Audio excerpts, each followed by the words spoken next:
Hello everyone, আসসালামু আলাইকুম। আশা করছি সবাই অনেক অনেক ভালো আছে।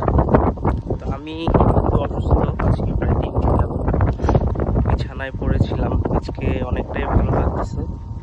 বাইরে আসলাম, একটু একা একাই হাঁটতেছি। আসলে সুস্থতা আল্লাহ পাকের সব থেকে বড় নেয়ামত, অস্বীকার করার কিছুই নাই। আপনি অস্বীকার করলে আপনি ইমানও চলে যাইতে পারে, কারণ সুস্থ দেওয়ার মালিক আল্লাহ, সব কিছু করনেওয়ালা একমাত্র আল্লাহ। আল্লাহ পাকের থেকেই সব কিছু হয়, কোনো মাকলুক থেকে কিছুই হয় না। কোনো মাকলুকের কোনো ক্ষমতা নাই কাউকে অসুস্থতা করবে, সুস্থ করবে।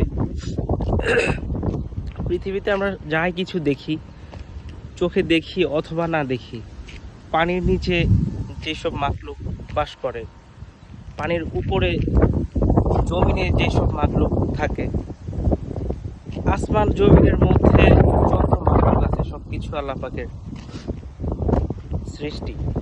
কোনো মাকলুক কিছুই করতে পারে না আল্লাহ ছাড়া। আল্লাহ সব কিছু পারে, কাউকে কাউকে প্রয়োজন নাই আল্লাহ পাখির। আল্লাহ সব কিছু পারে। এটার নাম হচ্ছে ঈমান, এটা স্বীকার করার নাম হচ্ছে ঈমান। তো আসলে হসপিটাল গেলে আমরা দেখি মানুষ কতটা অসহায় পড়ে আছে হসপিটালের বেডে, সপ্তাহের পর সপ্তাহ, মাসের পর মাস। কতটা কষ্ট তাদের, কত কষ্ট হয়। আল্লাহ পাক আমাদেরকে সুস্থ রাখছে, ভালো রাখছে, জন্য আল্লাহ পাকের কাছে অনেক বেশি বেশি শুকরিয়া আদায় করা।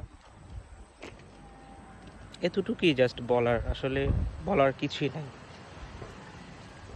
আল্লাহই সব কিছু করেন, আল্লাহ থেকেই সব কিছু হয়।